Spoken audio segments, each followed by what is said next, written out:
Welcome to Founders Future, a podcast powered by Coders.io, where we dive into the journeys of innovative entrepreneurs and explore the road ahead of them and their companies. I'm your host, Olivia Salmons, and in each episode we'll uncover the stories behind impactful ventures, the challenges faced along the way, and the strategies driving their future growth. Today, I'm very excited to be joined by Shannon Cochran-Yzquierdo, the founder of Coaching Courage. Shannon's work focuses on helping people overcome fear, build confidence, and take action, turning intention into real progress. At the core of her work, there is the idea that courage is what unlocks change, and that growth comes from stepping outside of your comfort. Shannon, welcome to Founders Future. Thank you so much for joining me today. Thank you. I appreciate you having me on.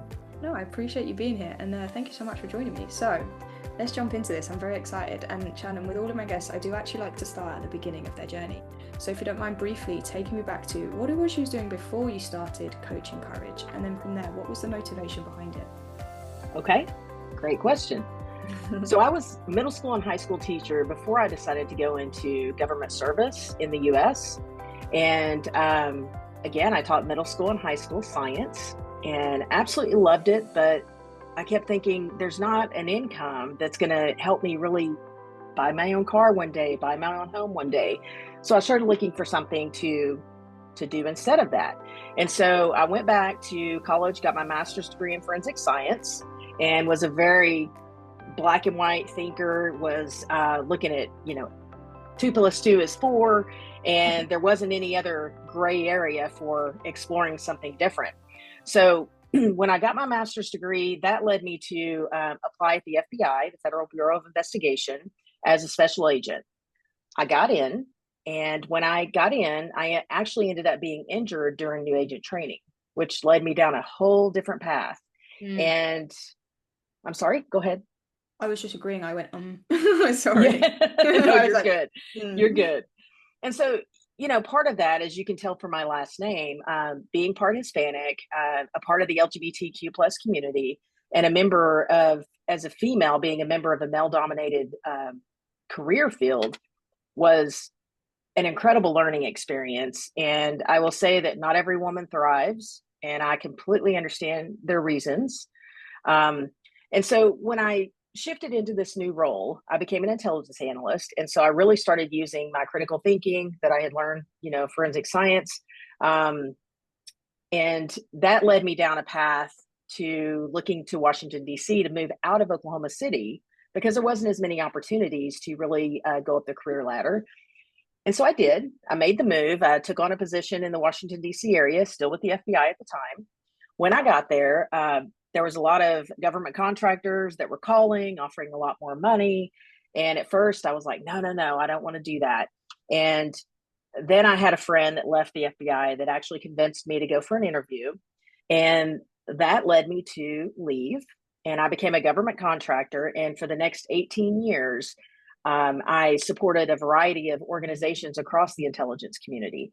And I returned after 11 years post-injury, back to the FBI as a relationship manager, really supporting the private sector associations. Example would be like the U.S. Chamber of Commerce. And I met a plethora of senior executives. And through this contact, the idea to become an executive coach was born. And I started really reflecting on my own journeys and the journeys that I had from these executives I was meeting. And the name Coaching Courage came to me because there was a thread of courage through every experience that I had personally gone through, and in listening to these executives, courage in their experiences as well. So that's what led me to my company. It's kind of a twisted road. Yeah. I love it, but so much experience that you can draw from that as well as you are moving on and obviously helping your clients. And I feel like when you have been in those positions, naturally you learn a lot about people as well. So you're very much using that to your advantage as you move through, which is a really cool aspect to lean into. And did you always have an ambition that you'd be an entrepreneur, or was that just something that naturally developed, obviously, as your journey did as well? It was something that I think naturally developed. Okay. I decided I really wanted to work for myself and didn't want to keep making everybody else money. And so I was trying to figure out a way to do that. And coaching and facilitating and building workshops seemed to be a natural fit. 100%, especially coming obviously from that first venture in teaching. There's not too many Yes. different nuances, so it's pretty cool. And you did get the Yes. courage to kind of step out onto your own thing. So we're tying all that back together, which is a really cool aspect. So let's dive into coaching courage a little bit more, Shannon, just so the listeners can have Yes. some context moving forward. So at this point into the business, who would you say like is your ideal client? Like who is it that you very, very much love to work with the most? And then from there, how is it you help them? And how do you support them along their own Yeah. journey? Yes. I would say middle managers, the ones that's really where I feel like my bread and butter is. And what I mean by that is I love coaching people that have a manager above, they've got peers beside them, they've got people that they're trying to influence below them, because you're trying to influence people 360 degrees around you. Yeah. And so I really enjoy helping individuals that are in that particular position within their management chain.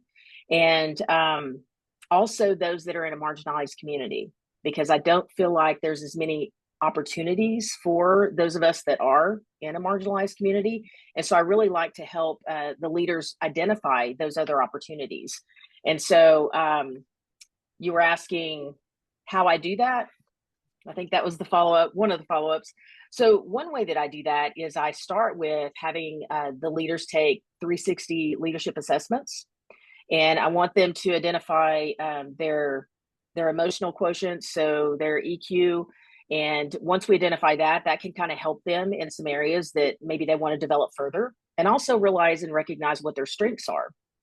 There's another 360 assessment that I absolutely love that is really one that talks about how what you know or knew at the time got you where you are now, and how you can lean into your future leadership traits and characteristics that are going to take you to the next level. And I think those two assessments, there's a third that sometimes I like to add, and that one really talks about what your drivers are and what your drainers are. And so Mm. if you're in a position and your drainers are being identified in that position and you're exhausted all the time, well, now you know why, because it just isn't a natural fit for you and your passions and where the things that really give you energy are.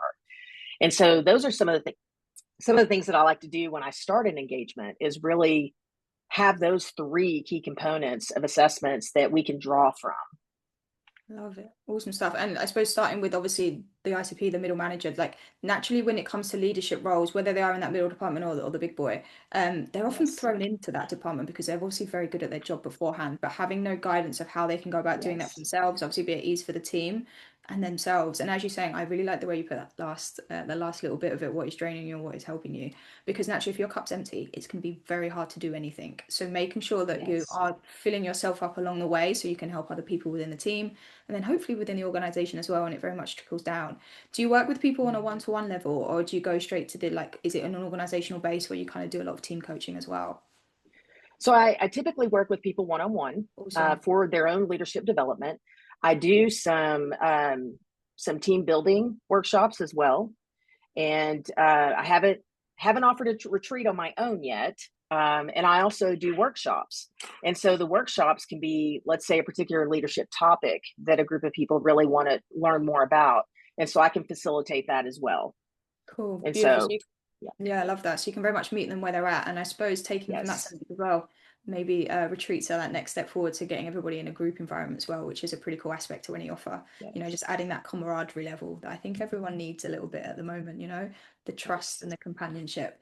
Now I do want to get into the nuts and bolts a little bit of the business, Shannon, before we move on. yes. So you all know yourself, it's a very busy, very noisy world at the moment. So like in terms of marketing yourself and obviously getting yourself out there and finding those right kind of people to work with, like what is working well for you at the moment in terms of channels or methods, and just Mhm. acquiring new customers, I guess. Yes. So what's been working well for me so far is joining different coaching benches. It's kind of Mhm. like when you have, let's say, a team sport of any kind, and you have the people that are the starters and the people that are on the bench. And if Yeah. you need someone that's a great shooter in basketball, you might put that one person in, um, to join the team for that particular challenge that the team is undergoing. So I sit on a variety of coaching benches, and it can be for they pull me when they're looking for a particular type of coach, and then also when they're looking for a particular facilitator. And so I've had so far that's been working really well because I haven't had to go out and sell as much in doing that. Yeah. So that's really taken the pressure off of me now. Yeah, beautiful stuff. So it's almost as if, like, as you say, it's more like a partnership level. So there you're kind of just Yes. introducing yourself to people when they're ready to take that step, you're there. And almost again like a referral where it's just coming in quite naturally for yourself. And obviously people knowing who you are beforehand, which is so important with this kind of work because they take you are very much in the Yes. trenches with them going through it. So that's a really cool aspect. Do you utilize social media as well, suppose just to add on top of that and just increase your ecosystem in any way that you can? So I started off using social media a lot, Okay. and I got a few clients from that, but not that many. I had some good conversations with some Awesome. potential clients through social media. So what I found in doing that is I burned myself out because I'm just one person. And Yeah. so when you're an entrepreneur and it's just you, you're doing the marketing, you're doing the selling, you're doing the actual skill based content of what Yeah. you're offering people, and you're also building for me, I'm building workshops too, so it's like trying to take care of my own growth and making sure that I'm continuing to up my skills and all of that. It just, I got burned out and actually had to take a step back. So Yeah. yes, I was doing social media. I don't do it as often now, but I'm still out there. Yeah, cool. I think it's just a great way for people to stay top of mind. So as you say, even if you are dabbling now, it's Yes. nice just so they can check you out, see what you're doing, and hopefully make those accurate decisions moving forward. Yes. But I understand exactly what you mean, especially when you are in more of that coaching field, you are trading your time for money. So literally, as we just said a minute ago, Yeah. keeping your cup full is so important when you are helping other Yes. people. So like juggling those hats amongst yourself as a founder and that content creation one is a big new hat that most people have to wear. So it's nice to just, as you say, prioritize what is working well for you at the moment and just kind of sticking to your lanes and sticking to your guns moving forward. And I suppose, Yes. Shannon, with all that being said, like, what are your visions or your ambitions for the company moving forward? When you think of maybe like the next 6 to 12 months ahead, what are those milestones or those targets that you're looking forward to achieving?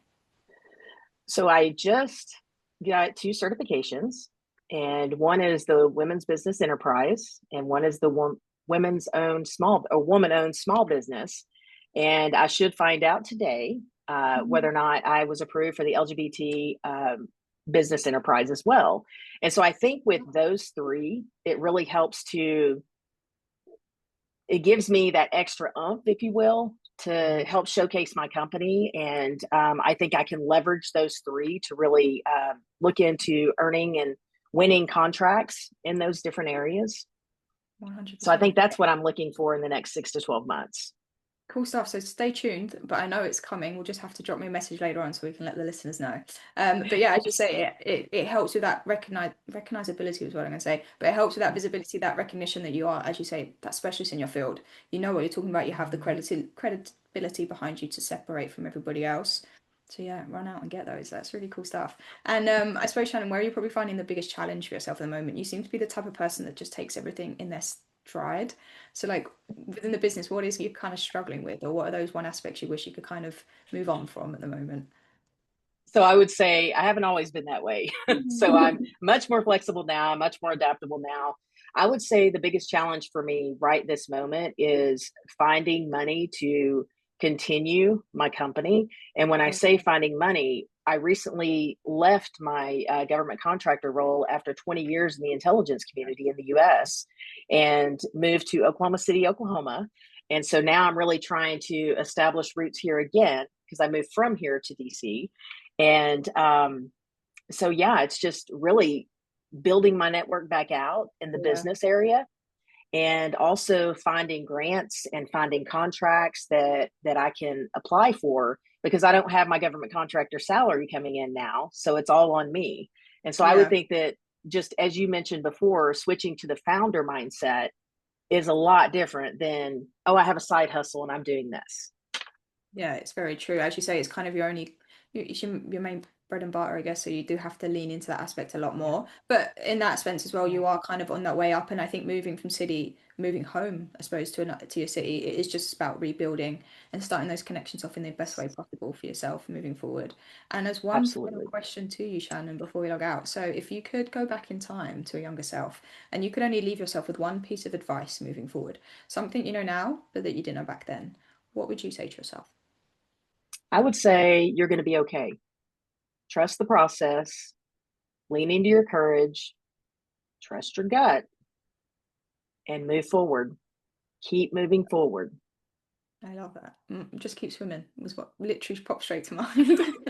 Keep swimming. Yes, keep swimming. Yeah, I love that. But Shannon, thank you so much for joining me today and for sharing your incredible journey and insight with us. Where can our listeners reach out best to work with you or connect with you if they would like to do so? So I would say Shannon at coaching-courage.com. My email is the easiest way to get hold of me, and I'm always checking it. So I would say that's probably the easiest way. I do have a website as well. So www.coaching-courage.com. And there's going to be some updates about a grief workshop, a grief series of workshops coming up. And that's kind of something on the side that because of personal experience, I really want to, again, support people going through that. So that's another side thing that I'm doing as well. Beautiful stuff. So more to look out for. And Shannon, thank you again. I really appreciate your time today. And to our listeners, if you enjoyed today's episode, please be sure to go and check out Shannon. As she just said, drop her an email, Shannon at coaching-confidence.com, and check out the website, coaching-confidence.com. Courage, coaching-courage. Sorry, courage. You're okay.